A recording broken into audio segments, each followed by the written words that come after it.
Catholic मसीहियों के रूहानी Peshwa pope Francis के इंतकाल पर पाकिस्तानी पादरी इमैनुअल ने उनकी यादें ताज़ा कर दी। इंसानियत की खिदमत उन्होंने की है। जहाँ कहीं भी जंग होती थी उनकी ख्वाहिश होती थी ये जंग ख़त्म हो।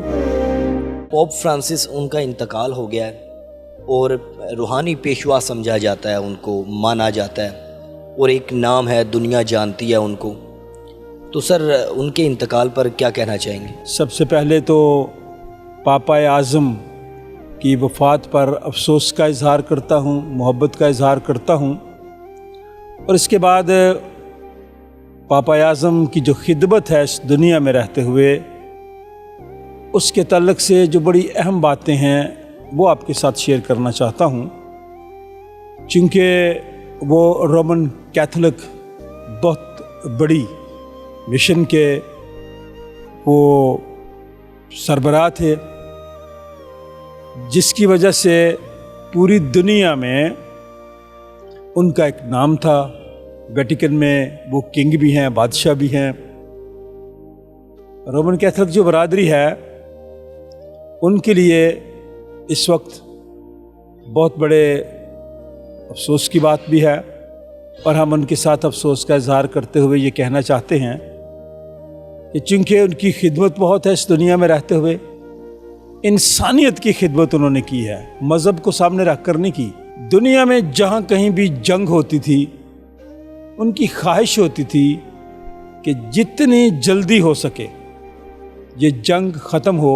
और दूसरी सबसे बड़ी जो अहम खिदमत पापा आज़म ने इस दुनिया में रहते हुए की है वो बैनुल मज़ाहब हम आहंगी के ताल्लुक़ से है। वो चाहते थे कि दुनिया के जितने भी मज़ाहब हैं वो अपने अपने ईमान में रहते हुए, अपने अपने अकीदे में रहते हुए दूसरों के अकीदे की इज़्ज़त करें, एहतराम करें, उन्हें मानें, उन्हें कबूल करें। पोप फ्रांसिस ने तालीम के लिए जो हमारी मसीही बरादरी है उनमें क्या काम किया और क्या समझते हैं कि उनका जो खला है वो किस तरह पूरा होगा या किस तरह मुमकिन होगा? पोप फ्रांसिस साहब की तालीम के तल्लक से जो अहम खिदमत है, पाकिस्तान में अगर देखें तो जितने बड़े बड़े अदारे हैं, Saint Patrick's, Jesus and Mary's और जितने बड़े रोमन कैथोलिक्स अदारे हैं, उनमें क्रिश्चियन लोग और मुस्लिम लोग किसी भी मज़हब से ताल्लुक़ नहीं रखते, उनको वहाँ एडमिशन दिया जाता है। जितने भी इस वक्त भी बड़े बड़े लोग इस वक्त हमारे हुक्मरानों में हैं, उनमें बहुत सारे लोग मसीही अदारों के पढ़े हुए हैं और रोमन कैथोलिक अदारे बहुत ज़्यादा हैं। चर्च ऑफ पाकिस्तान के बहुत अदारे हैं, प्रेस्बिटेरियन चर्च है, उनके तलीमी अदारे बहुत ज़्यादा हैं। तो पोप फ्रांसिस साहब का ये विजन था कि लोग तालीम और इल्म हासिल करें।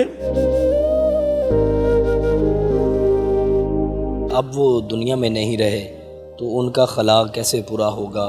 कौन आप समझते हैं कि उस कैलिबर या उस मयार पे पूरा उतरेगा? क्योंकि दुनिया में कोई भी ऐसा काम नहीं जो किसी के चले जाने के बाद रुक जाए। अल्लाह ताला हमेशा दरवाजे जो हैं वो खुले रखता है। अब पोप फ्रांसिस साहब 89 ईयर्स लंबी ज़िंदगी पा के गए इस दुनिया से। जो उन्होंने काम किए हैं वो कभी नहीं रुकेंगे, वो चलते रहेंगे, चलते रहेंगे।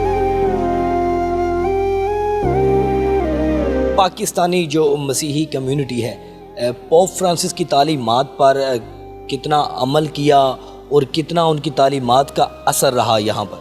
हर इंसान के बारे में तो मैं नहीं कह सकता कि उन अकीदों पर, उन बातों पर जो खुदावंद यीशु मसीह ने कहीं और पोप फ्रांसिस साहब ने अपनी कम्युनिटी के साथ बातें की, अमल करने की हर इंसान कोशिश करता है, हम भी करते हैं।